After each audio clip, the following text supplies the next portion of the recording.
প্রথম যখন 11 সালে হজ করতে গেলাম, ওই সময় হাসিনা সরকার, ধরে কোন কি সরকার, তা আমার সঙ্গে ওই যে আদমদীঘি উপজেলার চেয়ারম্যান, নাম হলো রাজু সাহেব, আওয়ামী লীগ থেকে চেয়ারম্যান হচ্ছে, আমরা দুইজনে একসঙ্গে হজ করছি।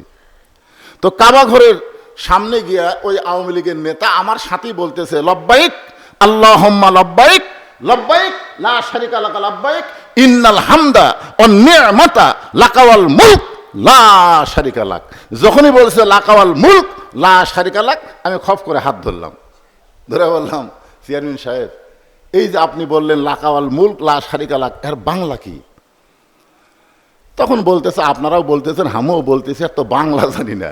মানে আর বাংলা হলো রাজনীতির ভিতরে, রাজত্বের ভিতরে একমাত্র আল্লাহ ছাড়া অন্য কাউকে স্বীকার করি না। তাহলে আপনি এখানে আল্লাহর ঘর সামনে নিয়ে বলতেছেন রাজনীতির ভিতরে, রাজত্বের ভিতরে একমাত্র আল্লাহ ছাড়া কাউকে স্বীকার করি না, এই তলবিয়া পড়ে বাংলাদেশে যায় কার রাজনীতি করবেন? তখন কয়, হুজুর, এটা যদি আগে বুঝতাম তাহলে তো আমি এগুলো বাদ দিয়ে করতাম। তার মানে শালা মানুষের তৈরি আইন মানবে, মানুষের দল করবে, আল্লাহর দল করবে না। ও 1 কোটি বার হজ করলো, আল্লাহ হজ কবুল করবে না। জোরে কোন কথা ঠিক কিনা? হ্যাঁ, কি বুঝতেছেন? আমি বাংলাদেশের প্রত্যেকটা হাজী সাহেবকে বলবো, হজের আগে যে দল করছেন করছেন, কিন্তু হজ করার পরে আপনি ওখানে স্বীকারোক্তি দিয়েছেন আল্লাহ ছাড়া কোনো মানুষের দল করা যাবে না। হজ করার পরেও যে হাজী মানুষের দল করে ও হাজী নাম পাবে, কিন্তু ওর হজ আল্লাহর দরবারে কবুল হয়নি। ঠিক কিনা বলে? সূরা মুলকের 2 নম্বর আয়াত, নাম হলো সূরা মুলক। বাচ্চারা ভালো করে মনোযোগ দিয়ে শোন, এখন থেকে তোরা যদি ভালো হয়ে যাস আমাদের কোনো টেনশন নাই।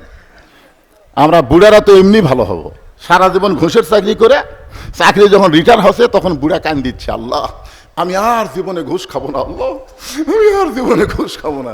2 ফেরেশতা বলতেছে, আল্লাহ এই শালা কি করা যায়?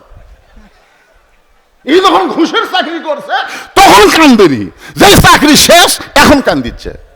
আল্লাহ বলতেছে, যখন হবে চামড়া ঢিল আল্লাহর সাথে দিবে মিল। আমাদের বুড়ার কথা বাদ, তোমাদের কথা হলো আসল। এখন থেকে তোমরা খালি সাইজ হও, আগামী জেনারেশন একটা ভালো মানুষ পাবে। দরেকন ঠিক কিনা ভাইজান? হ্যাঁ, এখানে আল্লাহ তাআলা সূরা মুলকের 2 নম্বর আয়াতে কি বলতেছেন, এইটা বলার আগে আমি আপনাদের সামনে উপস্থাপন করতে চাই যে কোরআন থেকে আপনারা তাফসির শুনবেন। এখানে নাম দেখছেন ওয়াজ মাহফিল, ওয়াজ মাহফিল দেখছেন, অসুবিধা নেই।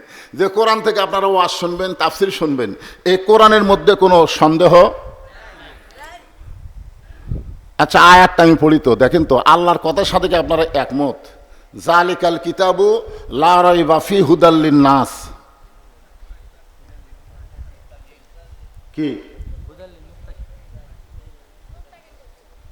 মুত্তাকিন করছে? তার মানে বোঝা গেল ইমাম যদি 4 রাকাত নামাজে 3 রাকাতে বসে, মুসল্লি কিন্তু বসবে না, লোকমা দিয়ে ইমামকে খাড়া করে দিবে। এখন কথা ঠিক কিনা? এখানে বোঝা গেল বক্তা যদি ভুল করে শ্রোতারা ভুল ধরে দিবে। আপনারা বলেন তো, এখানে আল্লাহ হুদাল্লিন নাস না বলে হুদাল্লিল মুত্তাকিন কেন বললেন?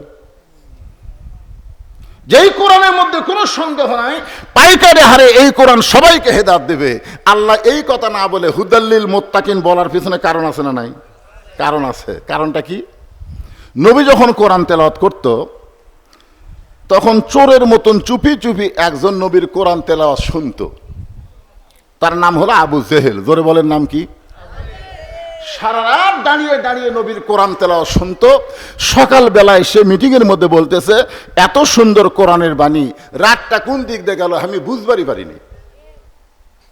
সুবহানাল্লাহ। কোন আবু জেহেলকে কোরআনের বিরুদ্ধে কছে? পক্ষে বলছে, এত সুন্দর কোরআনের বাণী, রাতটা কোন দিক দিয়ে গেল আমি বুঝবারই পারিনি। তা আবু সুফিয়ান বলতেছে, নেতা যেই কোরআন শুনতে রাত কোন দিক দিয়ে যায় বোঝা যায় না, সেই কোরআন ধরলে অসুবিধা কি? শুনলেই যদি এত মজা লাগে তাহলে সেটা ধরলে অসুবিধা কি? আবু জেহেল বলতেছে, তুই আমার কাছে আয়। আবু সুফিয়ান যেই কাছে কাছে কানের কাছে ফিসফিস করে বলতেছে, এই কোরআনকে যদি ধরি তাহলে তোর আমার ভুয়া নেতৃত্ব চলবি না, তোর আর আমার যে নেতৃত্ব চলতেছে এটা আর চলবে না। আজও বাংলাদেশে আল্লাহর কোরআনকে যদি আমরা ধরি তাহলে আবু জেহেলের মতন যারা ভুয়া নেতৃত্ব এই বাংলাদেশে দিচ্ছে তাদের নেতৃত্ব থাকবে না। জোরে কোন কথা ঠিক কিনা?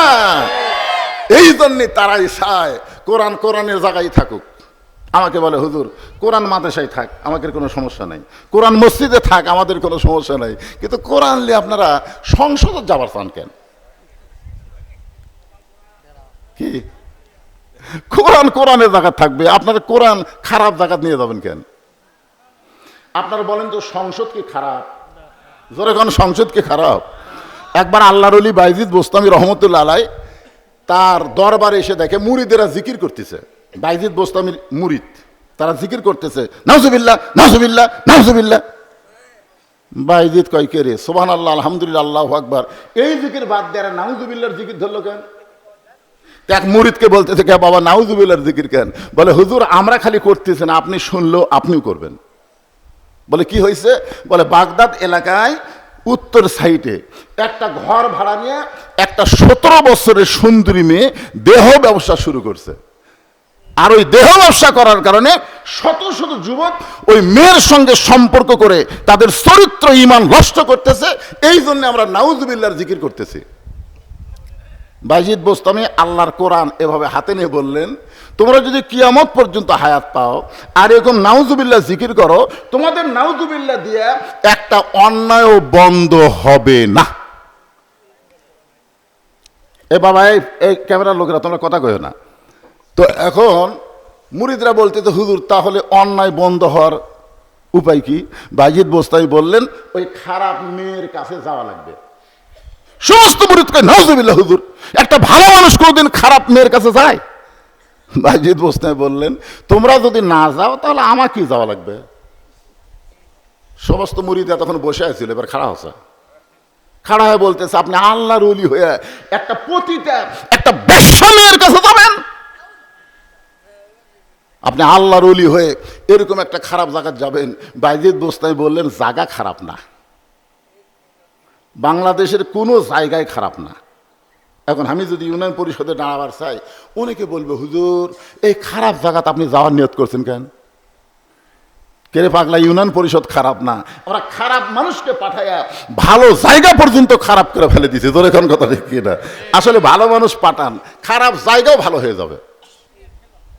কোরআন শুধু কোরআনের জায়গায় কোরআনের মাহফিলে রাখলে চলবে না, এই কোরআনকে সংসদ পর্যন্ত নিয়ে যাওয়া লাগবে। তোর এখন কথা ঠিক কিনা?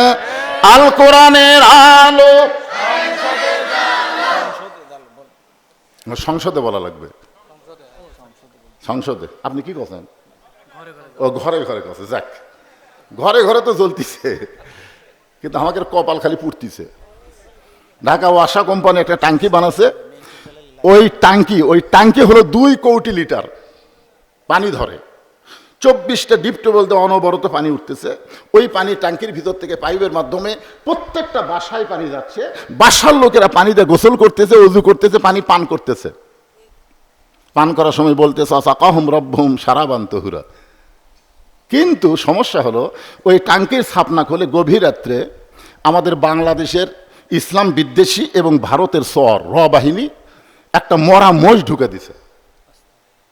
ওই মোষটা আস্তে আস্তে পচে পচে গলে গলে প্রত্যেকটা পাইপের ভিতর দিয়ে প্রত্যেকটা বাসায় পানি চলে যাচ্ছে।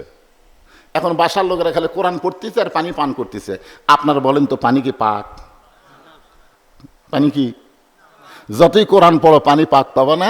পানি যদি পবিত্র পাওয়ার চাও আগে ট্যাঙ্কি পরিষ্কার করা লাগবে। ধরে কোন কথা ঠিক কিনা? বাংলাদেশের ট্যাঙ্কির নাম হলো সংসদ। ধরে কোন ট্যাঙ্কির নাম কি? সংসদ। ওই জায়গা শয়তান লোক বসে থেকে আপনি মসজিদের মধ্যে হুজুর হুজুর করবেন, জিকির করবেন, বুরবুর করবেন, কাম হবে না।